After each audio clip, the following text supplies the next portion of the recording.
ที่1 กรกฎาคม 69นะคะพอให้วิ่ง4 กับ 5นะคะแต่เลขในตารางกอดข้อกันมาดีเด้ออย่าเผลออย่าพลาดเด้อพี่น้องเด้อ4 กับ 5เพิ่นให้รูด4นะคะรูด4นะคะจับคู่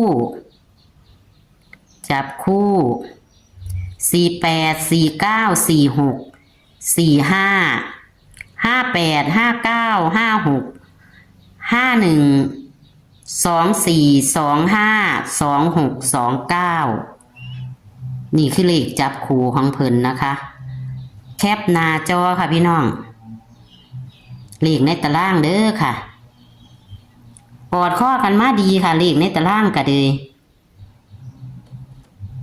แคปหน้าจอค่ะ